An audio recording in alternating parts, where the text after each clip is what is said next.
I wanted to do something different with this particular review because it's not necessarily going to be a quick flick. And that's why you didn't see it at the beginning of the video, and you're seeing me talking to you about the setup for me talking about Bo Burnham's Inside, a brand new Netflix, quote, comedy special.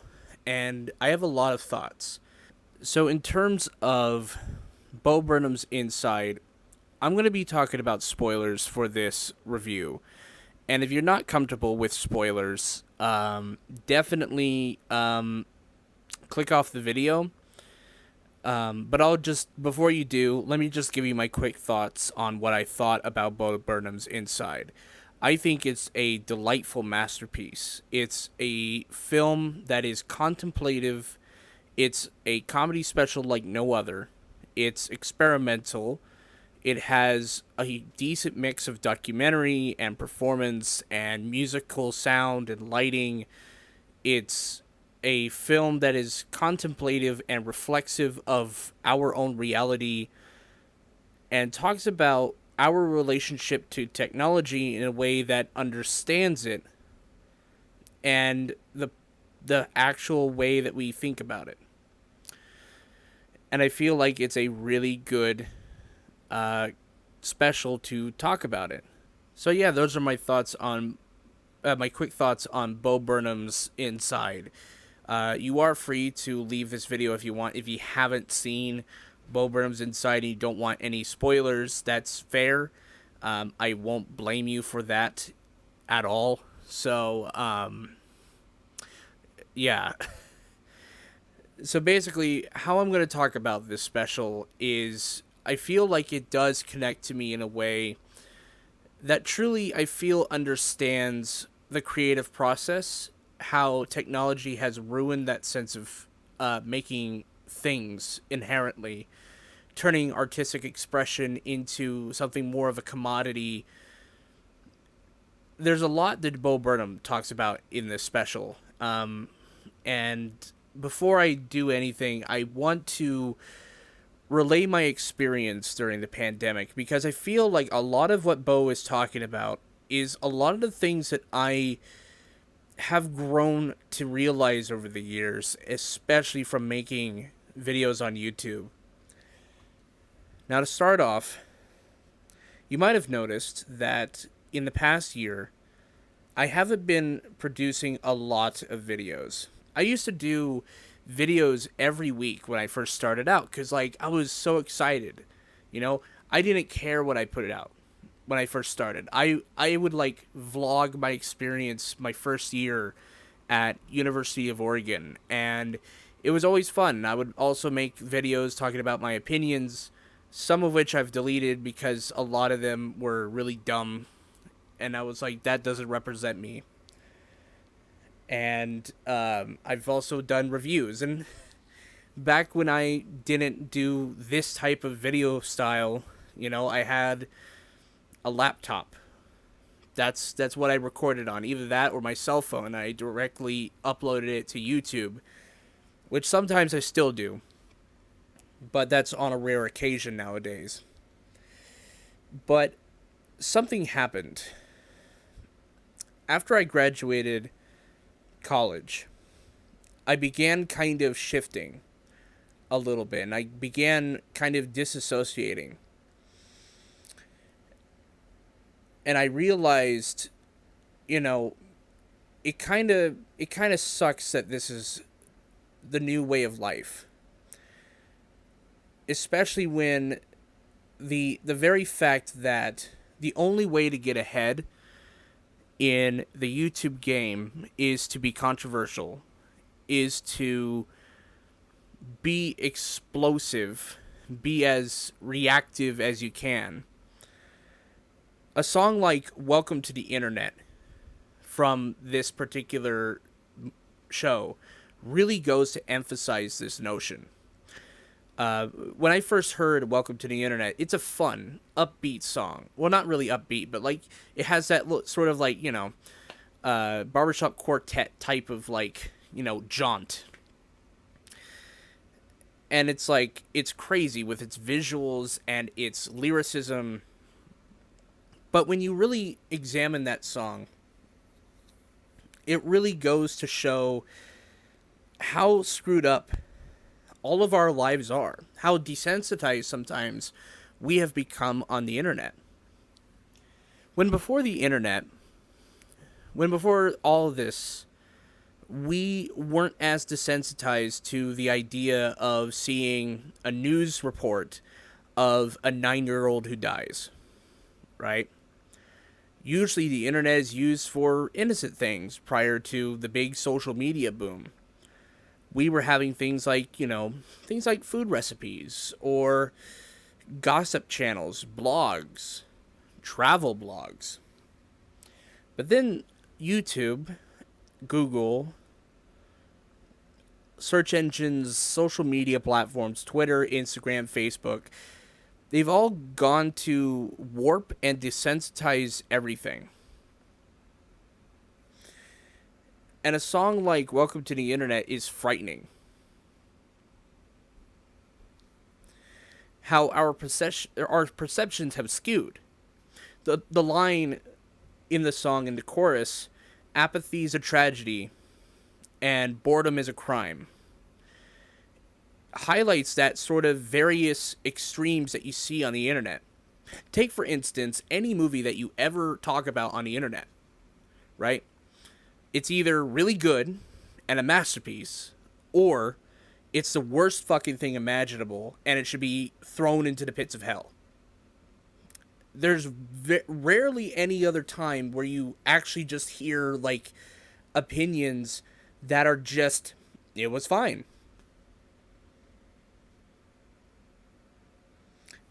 See, to many people, if I say a film is fine, or whenever anyone says a film is just fine, they take it as, well, that person didn't like it. Which doesn't always equate. Sometimes people just like it. There's some things they don't like, but overall they just enjoyed it for being a film. Now, with other things, it can easily apply to a lot of other different things. But Bo doesn't really just stop there with this whole thing, right? He doesn't just stop there. He talks about other things, such as white woman Instagram, right? The perception of content creating is no longer about artistic expression. That's always been kind of a thing that's been lost over time, and it really does still fit in with Bo Burnham's opening statement years ago that art is dead. The artist is dead. And with social media, I feel, at least, it has commodified the idea of just an image. We can't simply live anymore. Like what he says in this special, social media has become a place where we are essentially digital coal miners. We go out into the world fake being who we are, and for some people, it makes them rich. Instagram, YouTube, selling an image. And that's a depressing thought. Because we'll never fully know the true people ever. If everyone acts like they are on digital, it's truly terrifying.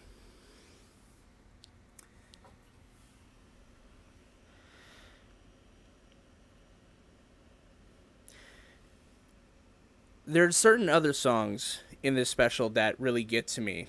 That Funny Feeling is another one of those songs that is just so good.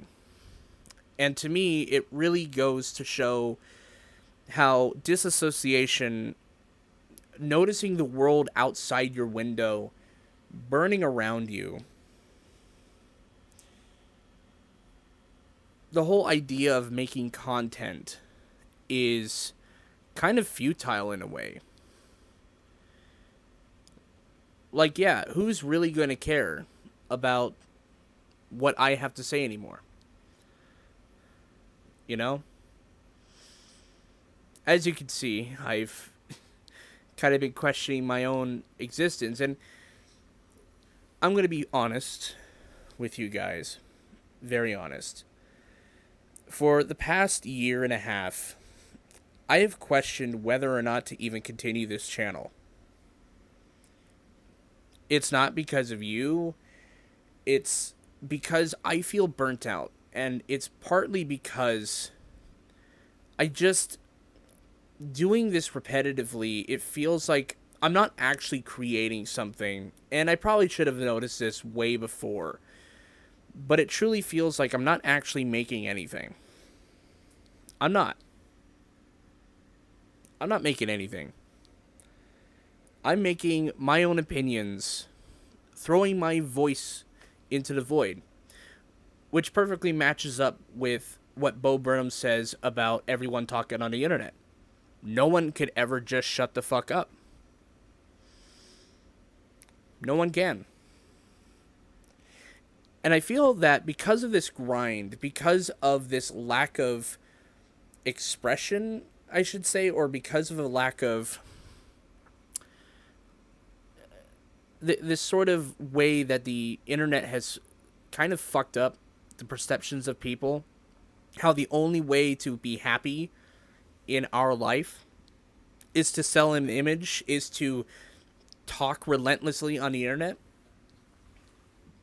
It's kind of frightening in a way. Not just frightening, but depressing. Knowing that the future is nothing but content creation. The real world, what's that? What's the real world if all we have is the digital one? If all we have is the stuff that I'm actually giving you guys,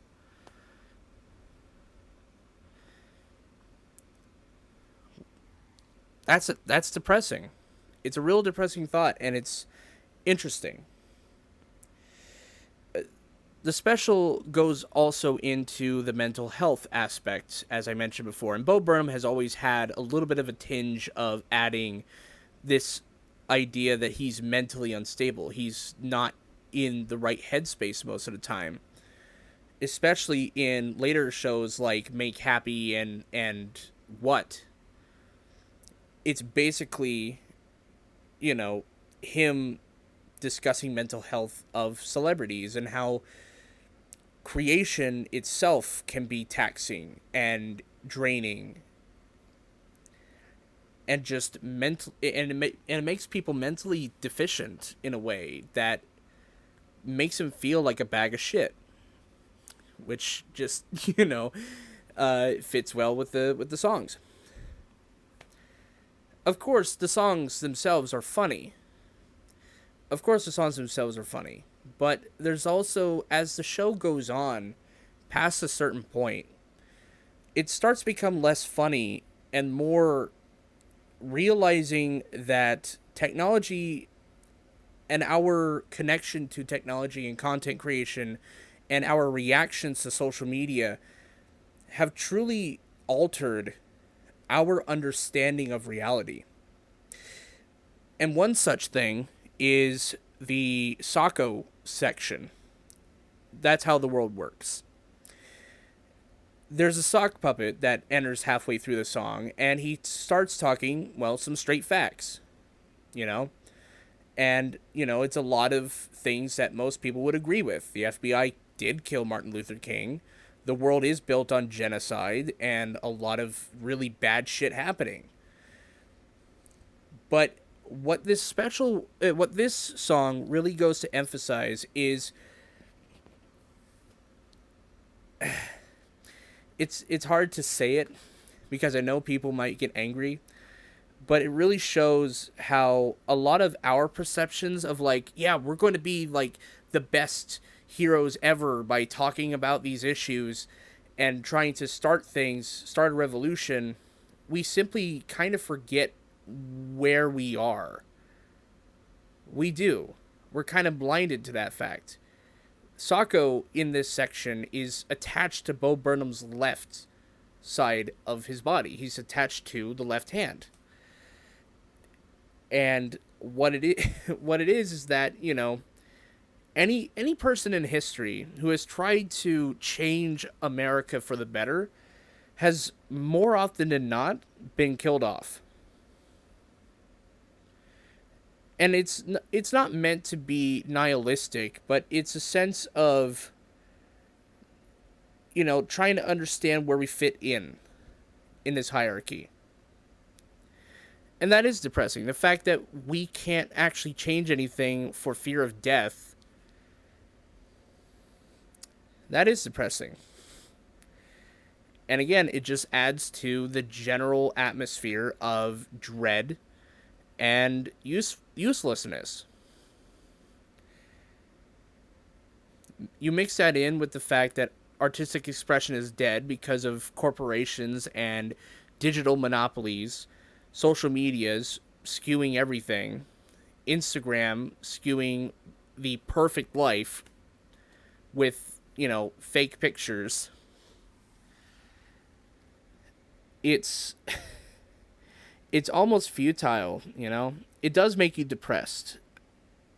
Feeling like, nothing's ever going to change because this is the new millennium. This is the new reality we live in. Of course, there's always still artistic expression, and I feel there's a lot to unpack with this special. There really is. And more often than not, Bo Burnham is really reflexive upon himself. And that's the other thing that he talks about, is himself. And of course, he's always talked about himself, but I also feel like he doesn't talk about it in a way like this, where he contemplates being 30. It's actually a really depressing moment. And it is a moment that I felt. I always feel getting older. I'm only 24. But I already feel old. And what makes it even more depressing is the fact that he just sits there and he watches the clock tick up to 12 o'clock. And then he's automatically 30 and he gets back to work. Remember when birthdays were something to celebrate and be yeah, I'm 15 years old now. I can do this. I can watch a PG-13 movie all by myself. Oh, I'm 17. I can now go I can go to rated R movies without a parent. I remember when I was 15, I was oh, I'm excited. I can, try to apply to get my driver's permit. But once you get past a certain age, it just doesn't feel the same.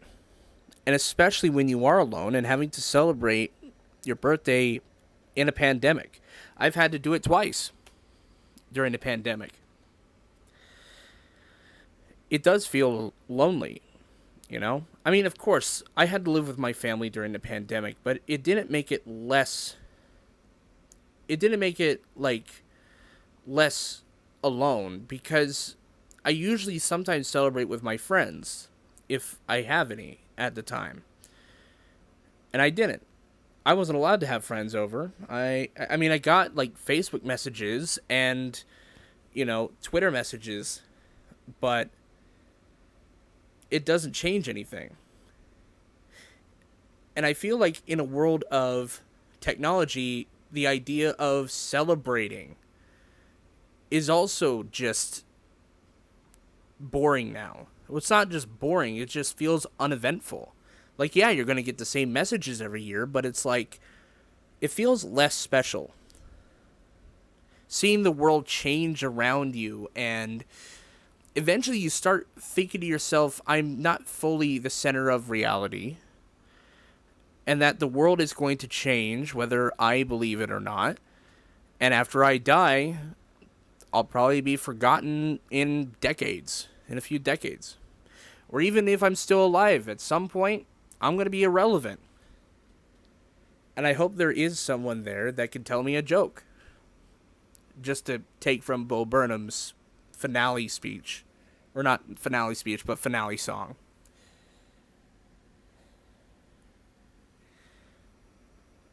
There's a lot of contemplation in this, and it truly did make me contemplate not only me, but social media, the way I've interacted with YouTube. the way I've interacted with everything. And, I've noticed that, again, my content hasn't been put out. Hell, I just recorded, like, a week ago, my review of A Quiet Place Part 2 and Cruella. That's not out yet. That hasn't even been edited. It's not because I don't care about it. It's because I've either never had the time for it, or I just don't feel like putting it out. It's not because I don't care about not putting content out. It's not like I don't care about putting my reviews out.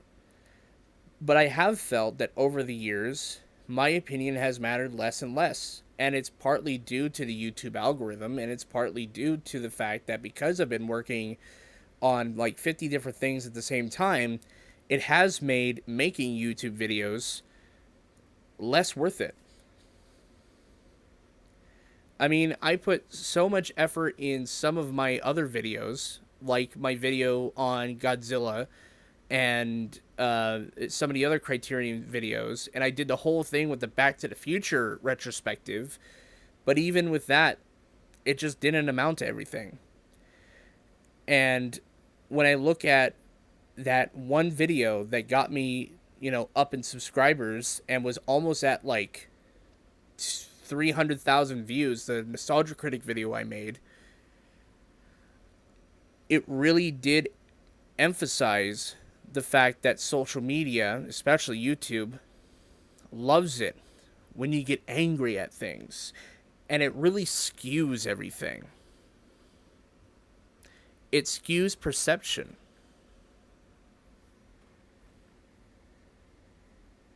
And that's part of the reason why I deleted it. And I've already made a video about why I deleted it. But I also feel like, again, social media does have a big pivotal role. And our society is slowly moving, if not it's already there, into a digital realm.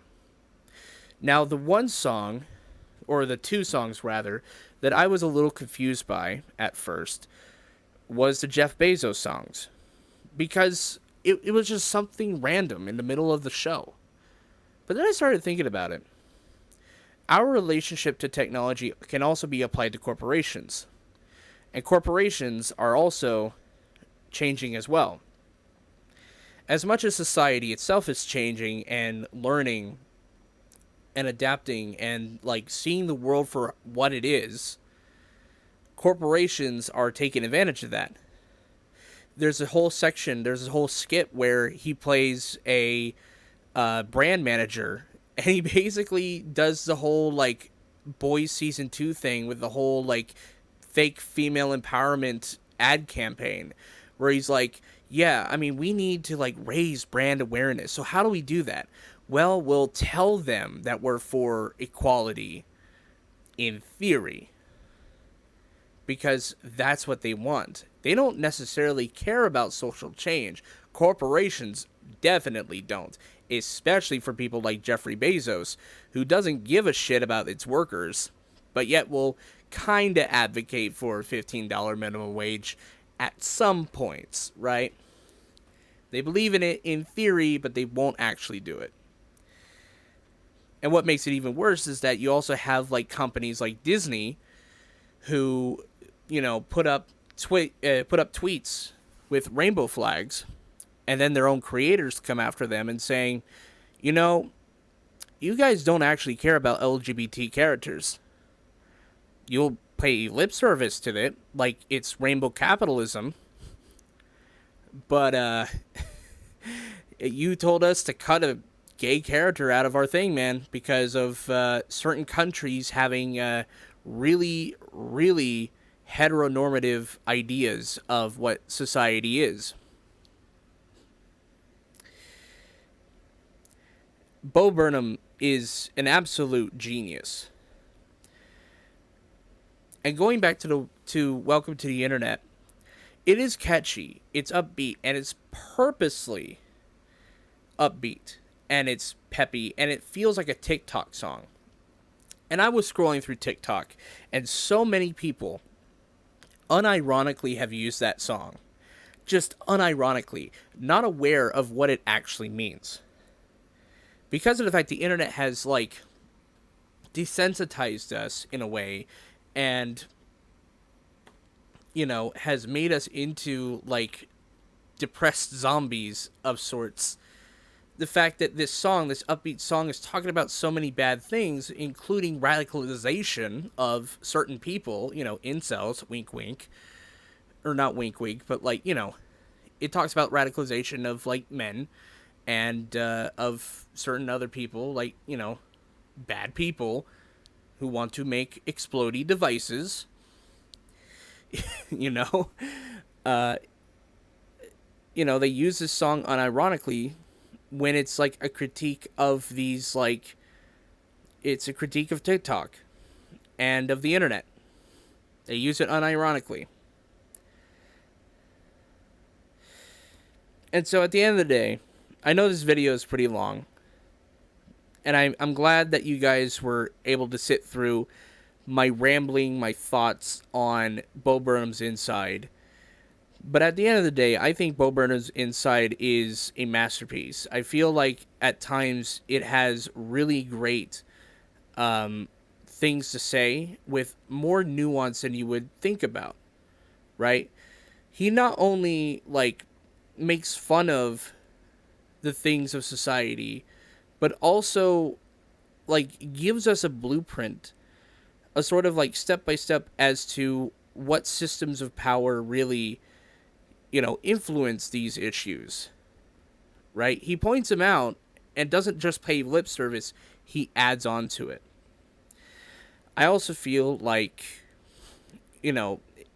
like, the fact that he made this all by himself, with exceptions to, like, colorists and other stuff, but, like, he wrote, produced, edited, shot this entire thing over the course of a year, it does take a toll on him. And when you see his mental state slowly devolve, it's kind of agonizing. And I understand that his whole bit is that you're not supposed to idolize people because of the parasocial relationship between people and the artist is fake. But I also feel like because of how this thing ends, I just end up really feeling bad for him. And he talks about his mental state. In the song Hands Up, which is also an amazing song, he talks about a joke. He gives a joke where he explains that the reason why he stopped doing live stand-up was because of panic attacks he was having on stage, and it wasn't good for him. And so he took some time off for 5 years, and he got better, and he wanted to do something new, do something big. But then the pandemic happened, and so he made this. It's not that funny. It is kind of funny, but it's not really funny when you've seen him kind of deteriorate over time. And just, this whole thing just feels like an existential dread, like, just huge marathon of existential dread. It's like taking a doom pill every few minutes. And by the end, you almost overdose. And I almost feel the same way. I almost do sometimes. But I also want to talk about the ending, because that ending is very interesting, where he goes out of his house. He finally gets to escape, but he can't really. That laughter, the laughter of people, the fact that he can't get back inside of his house or his headspace, or however you want to discuss the motif of Inside, is also kind of depressing. But the weirdest thing happens where we see it then, smash cut to it being projected on the screen inside. and we see Bo Burnham smiling, which is a very interesting image to end on. And I've seen some people try to say that this smile is supposed to represent that even though we live in this world of, even though we live in this particular world of desensitization, of, how social media has screwed us up, how we have commodified our lives through social media, the fact that content creation is nothing more than just creation, a transaction, not an actual artistic expression, I feel like him watching what has transpired prior to all of that one scene is him reacting to his own special and how he truly feels like art is not necessarily dead. Maybe.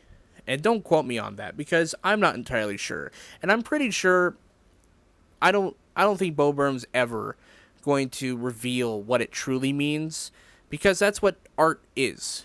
When you look at art, like, yeah, it can be boring, but if you pay attention to media literacy or you pay attention to little things, you start to grasp on concepts that the artist may or may not have intended to put into it.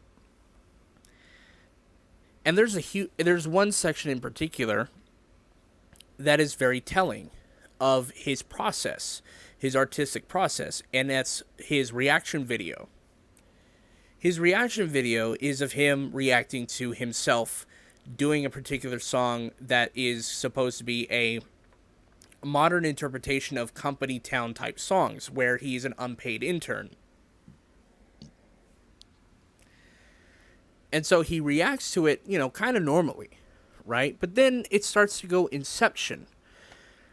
And I feel like that is kind of the creative process. The more, introspective you get with that one singular piece, it becomes more of an exercise of, instead of liking it, you kind of loathe it, right? You loathe the fact that, you're like maybe pretentious for, thinking too hard or too deep into something. And I feel like the ending of this, and I could be wrong, definitely correct me or at least put your own theories, is that the ending is supposed to be a contradiction of that scene, where he actually finally sees that, even if he thought it was pretentious, that somehow someone liked it. And that's probably where the laughter comes in. Maybe. Again, I don't think I'm correct. I don't think I'm ever going to be correct, maybe on any of this. But I know there's plenty of people talking about it online. Plenty. And I know it kind of like, I know me talking about this kind of like contradicts, or not really contradicts, but like proves the point of Bo Burnham, is that, again, we can never shut up. We have to give our opinions on everything. And that's because social media has warped us in a way that we have to constantly be talking. We can't have a moment to ourselves. And we can't enjoy life without talking about everything on the internet. And now I feel a little bit insecure about everything I've ever done. It's a funny thing. It is a funny joke. It's a really good one. So yeah, what do I give this one? Well, I'm going to give Bo Burnham's Inside an A+. This truly does feel like a masterpiece. It truly does feel like it. So, have you guys seen Bo Burnham's Inside? If you liked it, or if you didn't like it, you want to talk about it, comment in the comment section down below. Like and subscribe for more, maybe. And I might see you in the next video. Peace.